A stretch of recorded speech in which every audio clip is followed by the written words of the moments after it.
June 5, 1944, midnight. At Hitler's high command, the teleprinters are screaming. A storm of Allied planes is pounding the French coast. Paratroopers are landing. A massive invasion fleet has been spotted off Normandy. This is it, D-Day. But the German generals are calm. One man, Field Marshal von Rundstedt, glances at the map of Normandy and shakes his head. He's waiting. He's holding back 16 elite Panzer divisions, an army that could drive the Allies back into the sea. Why? Because his most trusted spy inside England, codenamed Arabelle, has just sent a message, an urgent coded radio transmission confirming their deepest suspicion. Normandy is a diversion, a trick. The real invasion, Arabelle insists, the main event led by the Allies' best general, George Patton, is coming later, at a different beach, Pas-de-Calais. The Germans believe him, every word. They trust Arabelle more than they trust their own generals. There was just one problem. Arabelle was a complete and total fraud.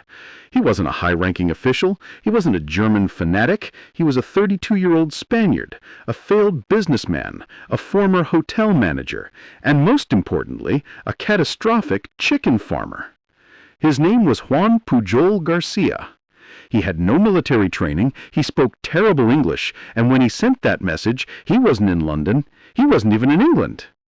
This is the story of the greatest liar of World War II, the con man who invented a ghost army, fooled the entire German high command, and saved the Allied invasion of D-Day, all because he was really, really bad at raising chickens. To understand how Juan Pujol pulled this off, you have to go back to the Spanish Civil War. Pujol wasn't a soldier. He was a manager at a small hotel. But in the 1930s, Spain was tearing itself apart. You had to choose a side, the fascists or the communists. Pujol hated them both. He saw them as two sides of the same coin, extremism, cruelty, and zero regard for human life. He was imprisoned by both sides during the war. He saw men tortured. He saw his country destroyed. When World War II broke out, he saw the same nightmare swallowing the entire world. And at the center of it was Adolf Hitler.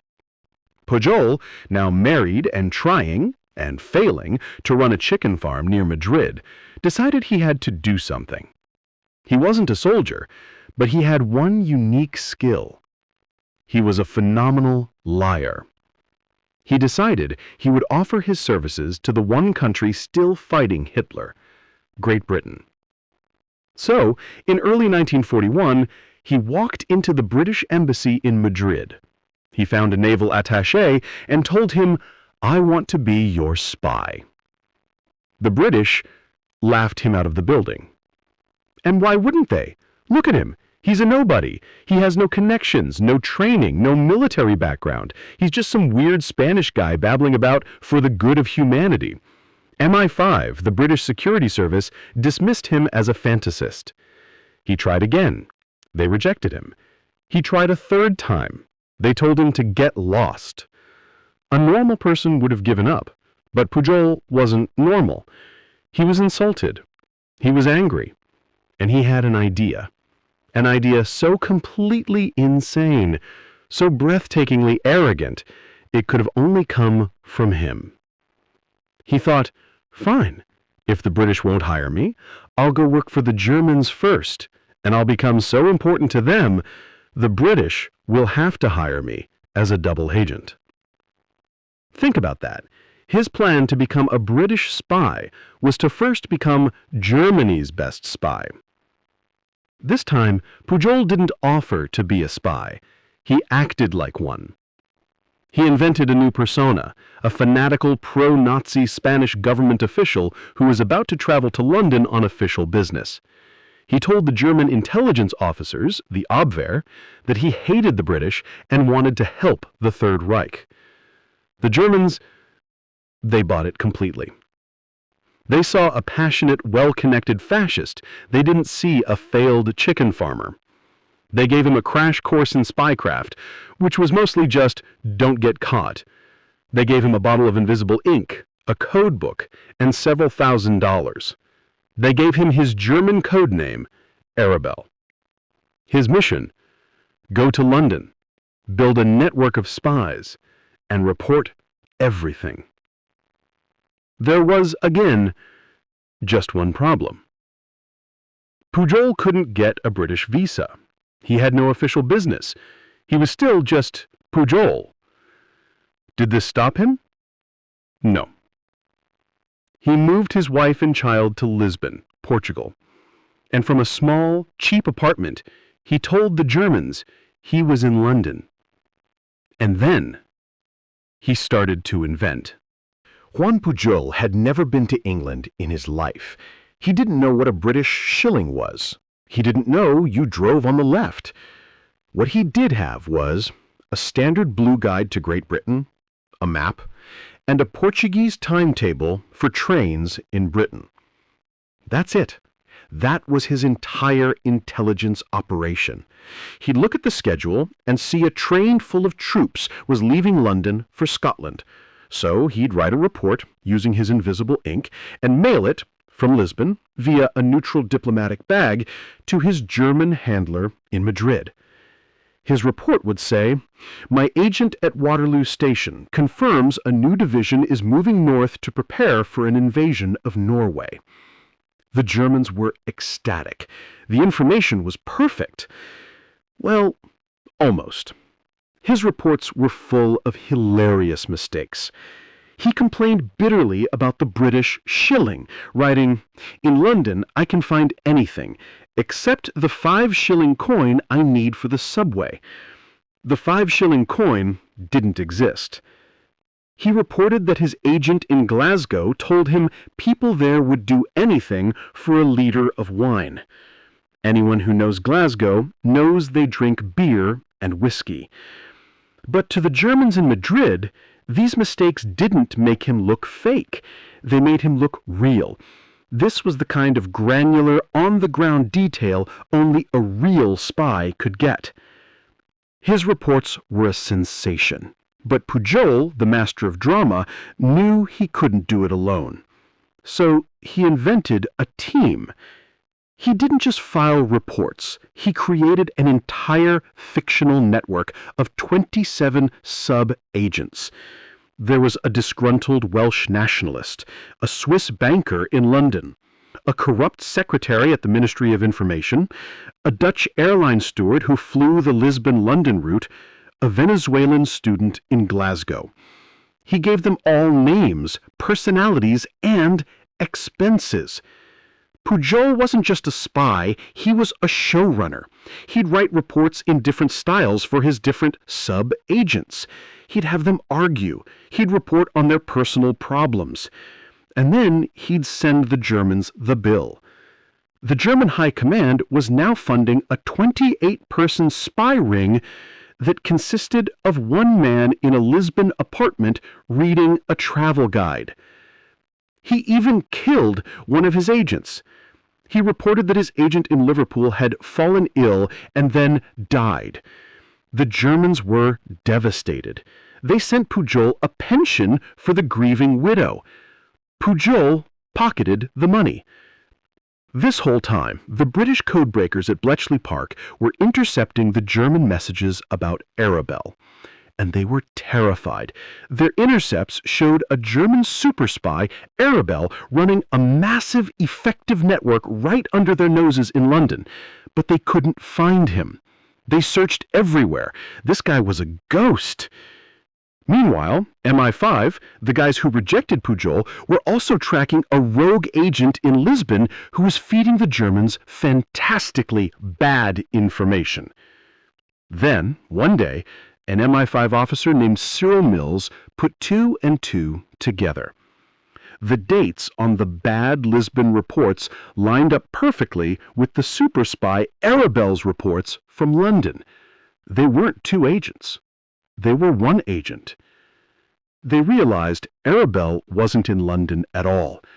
He was the same weird Spanish guy they'd kicked out of the embassy a year ago. It was the most embarrassing moment in MI5 history, and the most exciting. They'd been looking for a way to plant a double agent inside the Abwehr for years. Juan Pujol hadn't just gotten in the door, the Germans had made him their star player. On April 24, 1942, Juan Pujol García, Germany's best spy in England, finally, actually set foot in England. The game changed. Garbo was now in London, working for Committee XX, the double-cross team.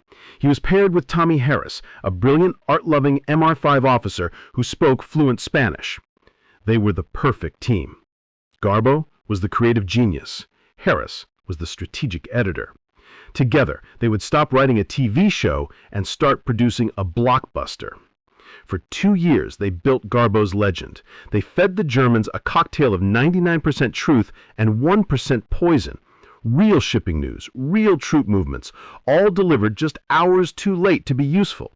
The Germans loved him. They blamed the delays on the mail. They told him his work was invaluable and urged him to find a faster way to communicate.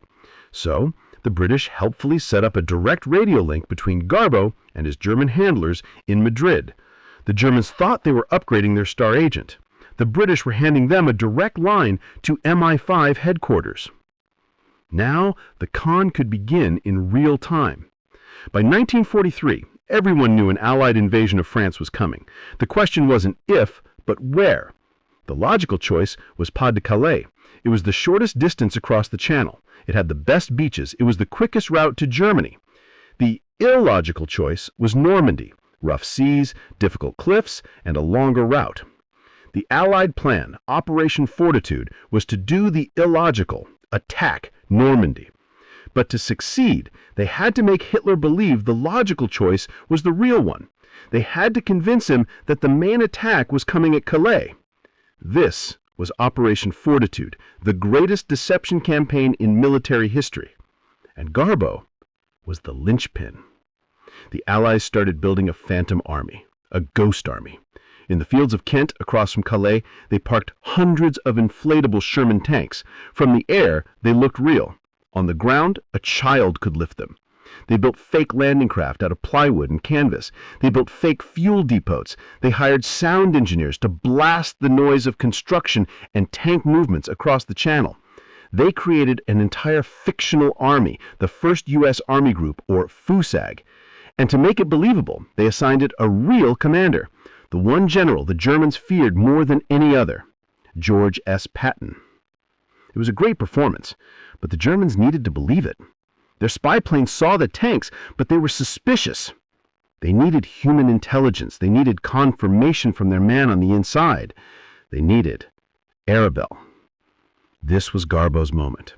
His entire 27-agent network, all of them, suddenly moved to Kent.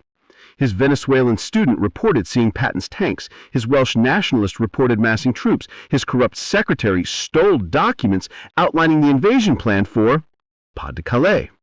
For months leading up to D-Day, Garbo and Harris drowned the German High Command in a flood of messages, over 500 of them, all meticulously crafted, all confirming that FUSAG was the real army and Normandy was at best a minor distraction. The tension was unbearable. Garbo was sending multiple messages a day. He was frantic, stressed, on the verge of discovery. The Germans ate it up. They told him his intelligence was A1. They warned him to be careful. They begged him for the final date. The Allies had built the stage. They had dressed the set. They had hired the actors. Now the curtain was about to rise, and the entire war depended on whether Hitler would buy the performance. We're back to midnight, June 5th. The first reports of paratroopers in Normandy are hitting the desks. Field Marshal von Rundstedt is looking at the map. He's nervous. This looks big. He wants to move his panzer divisions. But his orders from Hitler are clear. Do not move. Wait for confirmation that this isn't the real invasion. At 3 a.m., in the darkest hour, the Germans get the message they're waiting for. It's from Arabelle. Garbo, playing his role, reports that he tried to warn them. He sent a message hours ago about the Normandy invasion, but his radio operator missed the schedule. He is furious at his operator for this terrible mistake. The Germans, hearing this, apologize to Garbo. They tell him not to worry. But Garbo isn't finished. This is the masterstroke. On June 9th, 3 days after the Normandy landings, as the beachhead is barely holding on, Garbo sends his masterpiece. He confirms to the Germans that his network has analyzed the Normandy diversion. He reports, with certainty, that it is exactly what they thought, a feint. His message, paraphrased, was this: "The Normandy attack is a trap. It's designed to make you move your reserves, especially the 15th Army of Calais. Once you do, Patton's real army, FUSAG, will strike the weakened coastline at Pas-de-Calais and win the war." Hitler bought it, hook, line, and sinker. He was obsessed with Patton. He was convinced Calais was the target, and Arabelle, his best spy, had just confirmed it. So, as 150,000 Allied soldiers fought for their lives on the beaches of Normandy, Hitler kept 16 of his best divisions, including 2 critical panzer divisions, parked at Pas-de-Calais. They sat there, waiting. They waited for 7 weeks. 7 weeks! An eternity in warfare. By the time Hitler finally realized there was no ghost army, that Patton wasn't coming, that Arabelle had lied, it was too late. The Normandy beachhead was secure. The Allies were breaking out. The race to Paris was on. Operation Fortitude was a success. And its star was a Spanish chicken farmer. The ending of this story is more absurd than the beginning. On July 29, 1944, with Allied armies rampaging through France, the German High Command sent Arabelle an urgent message. They congratulated him for his extraordinary service. And on Hitler's personal authorization, they awarded Juan Pujol García the Iron Cross, Germany's highest military honor, given for courage and outstanding contributions to the Third Reich.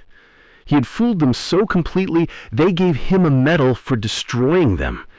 5 months later, in a secret ceremony, King George VI of Great Britain made Juan Pujol a member of the British Empire, the MBE, for his service to the Allies.